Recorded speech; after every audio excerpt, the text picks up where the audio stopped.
One of my favorite starts to probability and counting chapters has to do with biology, and it has to do with this molecule called DNA that you all know. Take a moment and read the question. How is it possible that scientists determine mathematically how many letters of DNA code for a single amino acid in a protein chain? Well, DNA is composed of adenosine, thymidine, cytosine, and guanine, ATG and C or ATCG. Amino acids, there are 20 of them, and I won't name them all right now, but somehow, whenever we go from DNA to protein, part of the central dogma of biology, we have to know in a sequence of millions and millions and millions of DNA letters, how do we know what codes for what? For example, ATG codes for methionine, or methionine. I'm saying that wrong. Methionine, sorry, I wanted to look that up and get that right. And that is always the start of a sequence. And you might have another one that's GCC, and you might have another one that's AGT, and you could keep going and going, and each one of these is going to code for a different amino acid that they're going to start stringing together and form a foldable protein. So here's the thing. We knew it couldn't be one-to-one. I knew that with 20 amino acids, 20 of these, and 4 DNA bases, I could not, you couldn't do it where you have A going to 1, and T going to 1, and C going to 1, and G going to 1, because you'd only get 4 amino acids, and that would not work. So then they figured out, well, what if it was 2? What if there were pairs? What if maybe you had AT, AC, AA, AG, and all of those, and how many of those could you possibly do? Well, if you had all of those, you would only be able to get how many of them? And this is part of the fundamental counting principle. There are 4 possibilities for the first one, and there are 4 possibilities for the second one. And for each one of the first one, you could have 4 possibilities for the second one. And that gives you a total of, yes, 16. Well, that wasn't quite enough. 16 amino acids, we have 20 of them. So what they mathematically determined as a hypothesis is that it was actually 3. That you'd have 3 possibilities.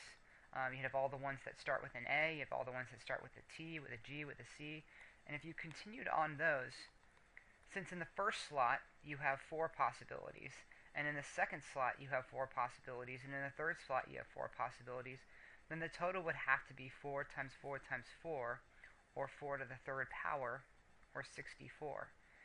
And this is what has been demonstrated to be scientifically true, that there are a possibility of 64 codes, and that's only for 20 amino acids. Now, I'm not going to go into the details of why there is redundancy and how that allows for acceptable mutation rates to not change a protein, but it has been demonstrated mathematically and then confirmed experimentally that it is actually 3 base pairs for each amino acid. So there's a little biology for you, and I'm sure you've had that in your biology course at this point. If not, then we did it first. So here's the fundamental counting principle, and we're going to start with some examples that go to stuff you already know. This is a true story. My sophomore year in med school, I was dared to order a pizza by my friends from the internet, telling them we could do anything by the internet and have it delivered to my seat in the classroom. This was 2003. It was night. We studied in our classrooms back then. There were just 14 of us, just for one room. And they wanted me to do it without standing up. That I'd have to. Now, this is hard. I tried to be nice about this, but I couldn't tell the person I was in a dare. And so I had to give them directions on the web on how to get into the building and leave things unlocked. And so, anyway, we'll go to more mathematically. Here's the options we had. We had 3 sizes. We have 4 possible crusts, and we have 8 possible toppings. And how many different one-topping pizzas could I order? Let's think about this as a branch. I could order a small, a medium, or a large, and if I ordered a small, then I'd have 4 possibilities for crusts. And then if I ordered a medium, I'd have 4 possibilities for crusts, and if I order a large, I have 4 possibilities for crust. And then for each of those, I have 8 possible toppings. So how many does this kind of give us for all these possibilities? I suppose I could say 8 toppings. This might really be 9 toppings if we say that there's no topping as a topping. And that should probably be, no topping would just be basic cheese. So we'll say that there are 9 toppings. Okay, how many different one-topping pizzas could I order? Well, I could order a small, medium, or large. There's 3 possibilities. I could order 4 possible crusts, and then for each of those I could have, including the no topping, 9 toppings. 3 times 4 times 9 is 12 times 9, and 12 times 9 is 108. So there are 108 possible distinct pizzas. Well, that changes if I can have 3 different 3-topping pizzas, and especially if we cannot reuse a topping. So we start with small, medium, large again. There are 3 possibilities there. And then I can kind of label this, and I like to call this a little complicated name. It's a box diagram. That's what I call it. I'm sure there are better names for it. We have size, 3 sizes. We have the crust, and there were 4 possibilities for crust. And then we have topping number 1, T number 1, and there were 9 possibilities. And once you select 9 possibilities of toppings, how many toppings can you get for the second one? Well, hang on, let's put this on pause. We're going to assume that you have to get 3 toppings. So once you pick topping number 2, you've already selected one of topping number 1, so you can't reuse that. So we have 8 toppings left. And then with topping number 3, it should make sense that once you've selected 2 of them from the pool, you only have 7 left. So this is 3-topping pizzas, and this is specifically if you're getting 3-topping pizzas. So this is 3 times 4 times 9 times 8 times 7, which is, I'm going to pause and do this without you, 6,048 topping or possible pizzas.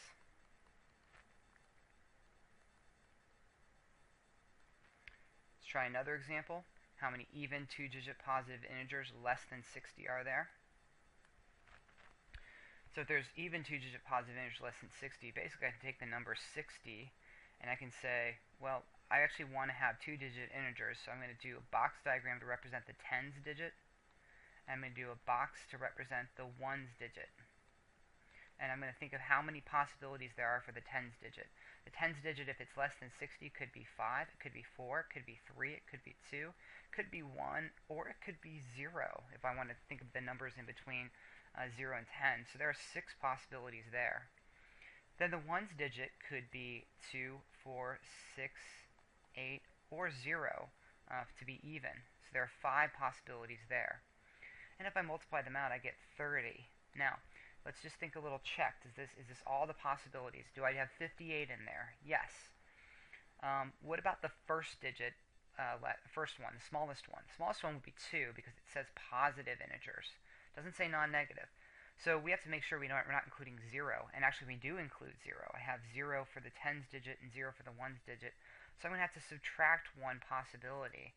I shouldn't write it like that. I should say 30 minus 1 is equal to 29. And I have 29 integers that work because I needed to exclude 0. So number 4 says how many odd 2-digit positive integers greater than 30 are there. So 2 digits greater than 30 again means that my digits could be 4, 5, 6, 7, 8, or 9, and that's 6 possibilities for that digit. Or I guess it could be 3. So it just says greater than 30. So 3, 4, 5, 6, 7, 8, 9. So that's 7 possible digits. And there are 5 odd digits. 1, 3, 5, 7, and 9. You can check my first odd digit greater than 30 is 31. The last one is 99. And if I look at my diagram here, 31 and 99 are accounted for. So I'm pretty confident that there are 35 integers, 35 of these things. Let's talk about Brenda's school offering 5 English courses. So I can have a box diagram for English, 4 math courses, and 4 science courses.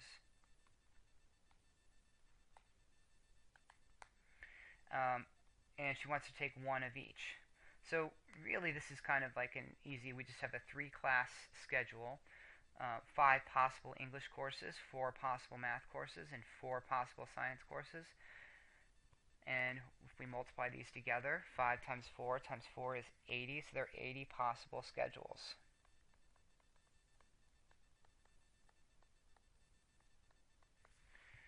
And this is basically the fundamental counting principle. It's how we count things in mass numbers in terms of possibilities. And it states, if one selection can be made in m number of ways, meaning we're going to make one decision and that can happen a certain number of ways. And then, I'll pause here. And for each of these, another selection can be made in n number of ways. You can pause the video to get this down, and this is a definition you should know. If one selection can be made in m number of ways, and for each of these, that's an important distinction, for each of these, another selection can be made in n number of ways, then the total number of selections, and you probably guessed this based on what we've done above, the total number of selections is m times n. So, given that, let's do some other examples. Identification labels are comprised of 4 letters. How many different labels are possible? There should be a question that approaches you. If I have 4 possible letters, one question that should approach you is, can you repeat letters? Because the situation is going to change if you can't. Well, if you can repeat letters, and ID labels can repeat letters, you can certainly have more than one letter in your name. There are 26 possibilities for the first one, and for the second, and for the third, and for the fourth. And this is a kind of a power one, 26 to the 4th power. So when you're typing this into a calculator, just type 26 to the 4th power, and you save yourself a little bit of time. And by the way, that would give us a total number of 456,976 possibilities. Or we could say different labels. The same thing occurs when we have tests that are like this, that are true-false tests. It says every question must be answered. And one way I can think about this is we have question 1, which has 2 possibilities. I have question 2, which has 2 possibilities, all the way up to question 8, which also has 2 possibilities. So if I multiply all those out together, really like above, I'm going to get 2 to the 8th power. And 2 to the 8th power is 256, I believe.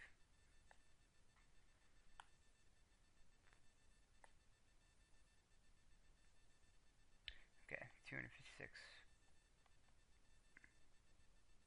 I'll say 256 ways. Now, if it's alright to leave questions blank, then your total options change in question 1 from 2 to 3 possibilities. So really what you have is 3 to the 8th power. And that's a substantially larger number than 2 to the 8th power. 3 to the 8th power is 6,561 possible ways that you can answer that test. So just think about an 8-question test if you're trying to guess randomly, of even if it's true-false, how little chance you have of getting a good grade. How many license plates of 2 symbols, letters, and digits can be made using at least 1 letter? I'm going to show you 2 ways to set this one up. The first way is to say, let's do letter first and then number, or and then digit. And that will give us 26 possible letters and 10 possible digits, or 260 possibilities if we do letter then number. Then we can maybe do number then letter. And if we do number then letter, I'm also going to end up with 260 possibilities. Finally, we can do letter letter. And doing letter letter means that I have 26 times 26, and 26 times 26 is 676. Now, these are all what we're going to call mutually exclusive. They can't happen at the same time. So if I add these up, let's see, 520 plus 676, you get 1196 plates. A second way to do this is just to take the total of everything, which means 36 letters times 36 letters in digits and 36 letters in digits, and that would be equal to 1296. And then we're actually going to subtract from there the numbers only. This would be the number one, because if we have at least 1 letter, we can't have any numbers. So there are 10 numbers, that would be 100. And if I go 1296 minus 100, I end up with the same 1196 plates. whichever way we use. So the fundamental counting principle number 2.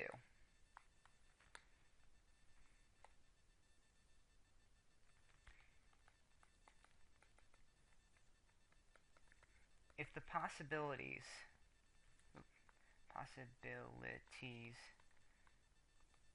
being counted are grouped into mutually exclusive cases, and mutually exclusive cases means can't occur at the same time, meaning I can't have a license plate of all letters and all numbers at the same time on the same plate. If the possibilities being counted are grouped into mutually exclusive cases, then the total number of possibilities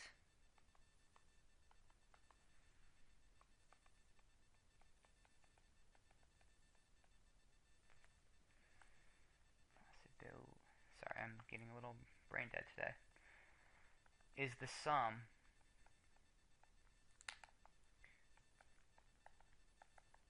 of the number of possibilities of each case.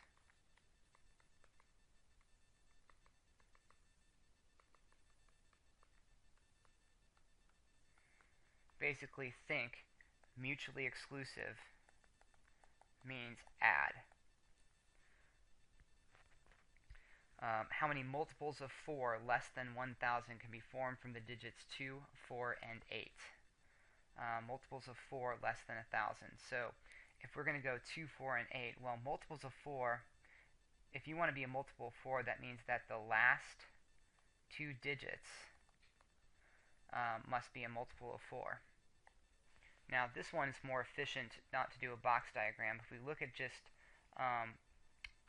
the mutually exclusive cases, we could go 1 digit, and my 1 digit would be 4 and 8, so there are 2 possibilities there. 2 digit, my 2-digit possibilities, if I try to match 24, yep, 28, yep.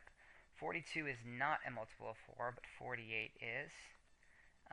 82 is not, but 84 is. Then my 3 digits, well, I can take the number of 2 digits and I can multiply those by 3, because if I just stick a number in front of the 2-digit cases, it will still be a multiple of 4. So now let's kind of do a sum here, because these are my mutually exclusive cases. 2 possibilities for the 1-digit, 4 possibilities for the 2-digit, 4 times 3 possibilities for the 3-digit, and I can't have any 4-digit numbers. So add all those up, and I get 18 possibilities.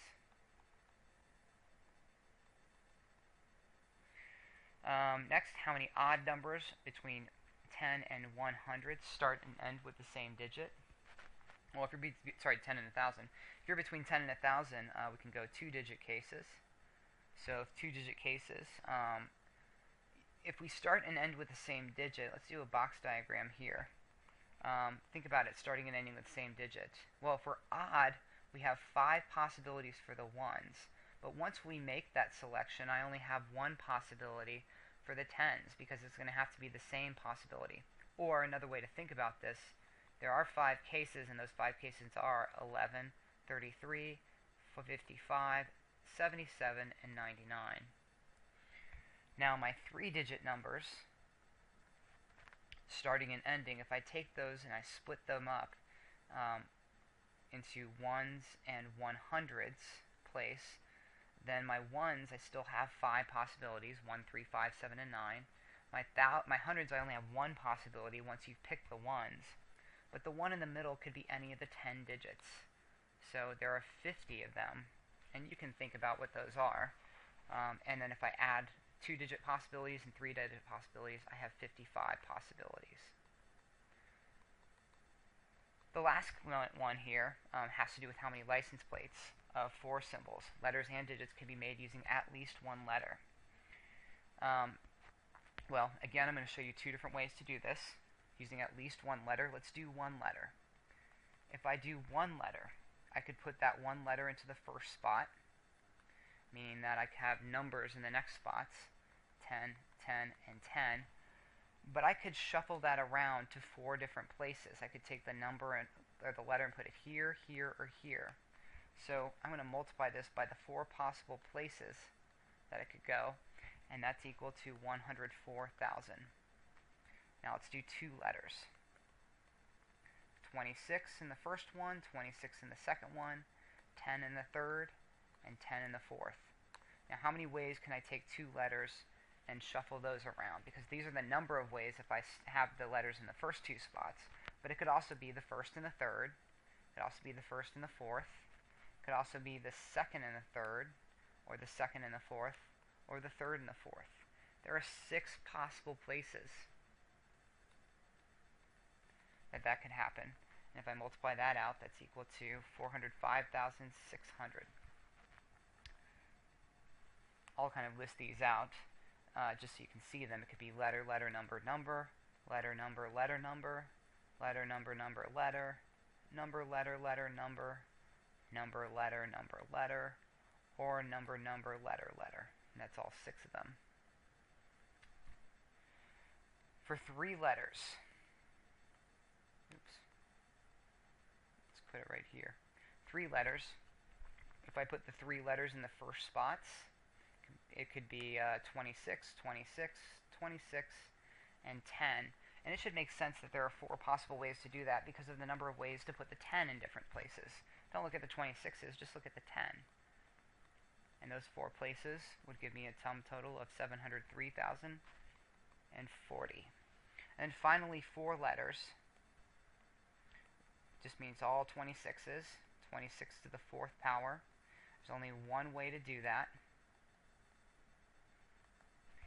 and that's equal to 456,976. And when you add them up, you get 1,669,616. Now, there is a much easier way to do this. Let's look at the case where it's anything, how many total possibilities there are. So 36, 36, 36, 36. And if there's at least one number, that means they can't be all letters. So we're going to subtract off 10, 10, 10, and 10. In other words, 36 to the 4th minus 10 to the 4th. And that is also equal to 1,669 and 616.